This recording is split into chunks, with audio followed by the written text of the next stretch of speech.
الحمد للہ وحدہ والصلاة والسلام علی من لا نبی بعد اما بعد فاعوذ باللہ من الشیطان الرجیم بسم اللہ الرحمن الرحیم۔ منحوس کون ہے؟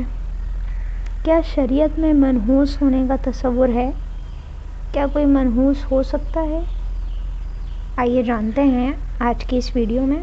ایک بادشاہ اپنے وزیروں مشیروں کے ساتھ دربار میں موجود تھا کہ کالے رنگ کے ایک آنکھ والے آدمی کو بادشاہ کے سامنے پیش کیا گیا۔ لوگوں کو شکایت تھی کہ یہ ایسا منحوس ہے کہ جو صبح سویرے اس کی شکل دیکھ لیتا ہے اسے ضرور کوئی نہ کوئی نقصان اٹھانا پڑتا ہے، لہذا اسے ملک سے نکال دیا جائے۔ تھوڑی دیر سوچنے کے بعد بادشاہ نے کہا، کوئی فیصلہ کرنے سے پہلے میں خود تجربہ کروں گا اور کل صبح سب سے پہلے اس کی صورت دیکھوں گا، پھر کوئی دوسرا کام کروں گا۔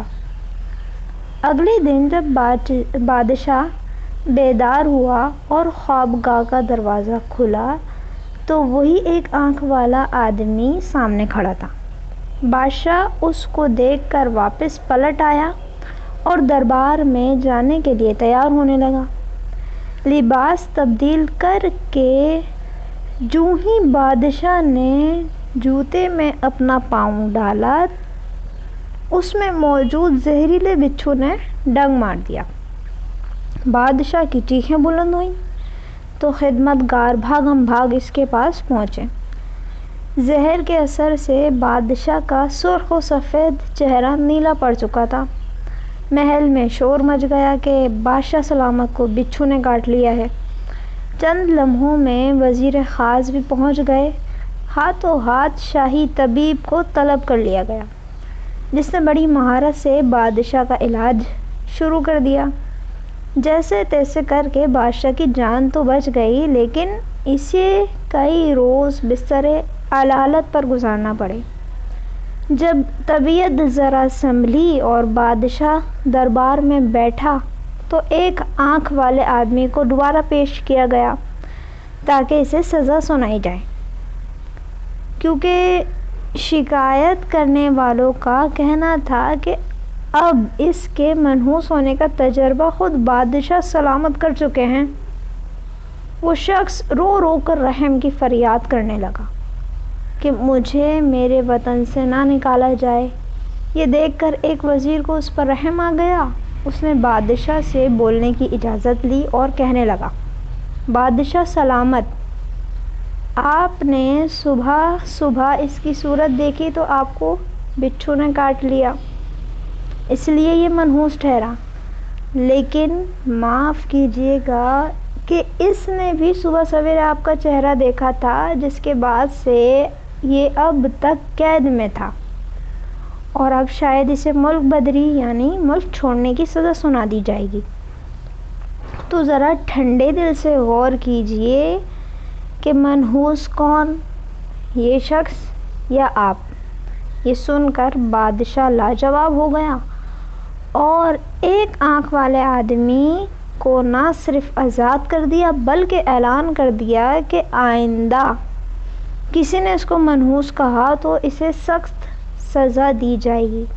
سامعین، کسی شخص، چیز، جگہ یا وقت کو منحوس جاننے کا اسلام میں کوئی تصور نہیں، یہ محض وہمی خیالات ہوتے ہیں۔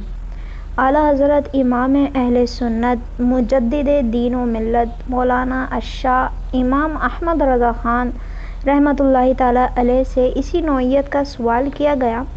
ایک شخص کے متعلق مشہور ہے، اگر صبح کو اس کی منحوس صورت دیکھ لی جائے یا کہیں کام کو جاتے ہوئے یہ سامنے آ جائے تو ضرور کچھ نہ کچھ دقت اور پریشانی اٹھانی پڑے گی، اور چاہے کیسا ہی یقینی طور پر کام ہو جانے کا اعتماد اور بھروسہ ہو، لیکن ان کا خیال ہے کہ کچھ نہ کچھ ضرور رکاوٹ اور پریشانی ہوگی۔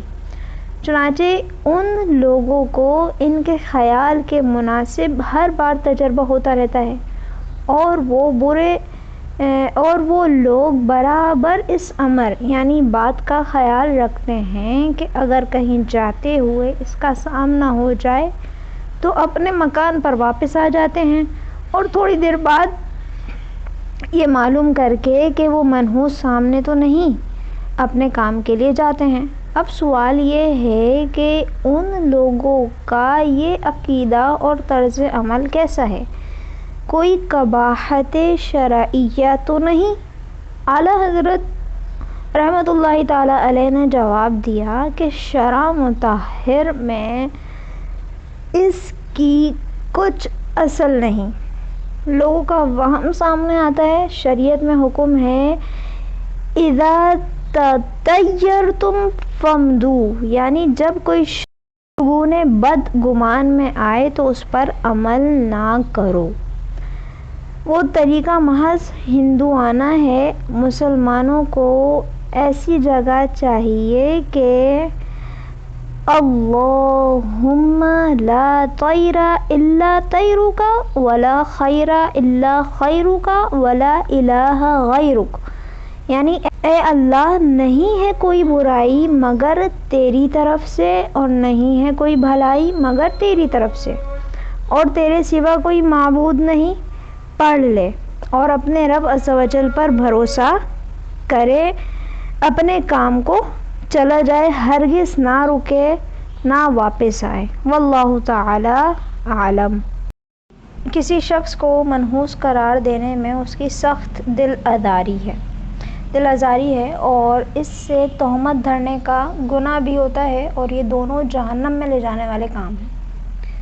حضور علیہ الصلوۃ والسلام نے فرمایا جو کسی مسلمان کی برائی بیان کرے جو اس میں نہیں پائی جاتی تو اس کو اللہ عز و جل اس وقت تک دوزخیوں کے کیچڑ، پیپ اور خون میں رکھے گا جب تک وہ اپنی کہی ہوئی بات سے نہ نکل جائے۔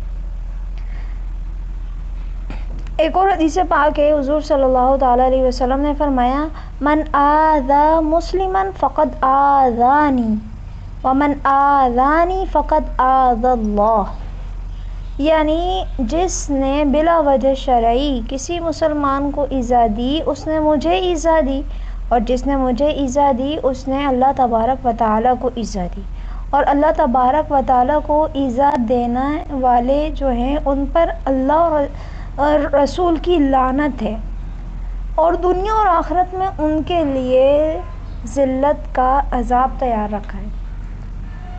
تو ہمیں انہی سے بچنا چاہیے، کسی کو منحوس نہیں کہنا چاہیے۔ اللہ تبارک و تعالی ہمیں ان گناہوں سے، ان تمام گناہوں سے محفوظ فرمائے، آمین، بجاہ النبی الامین وصلی اللہ تعالی علیہ وسلم۔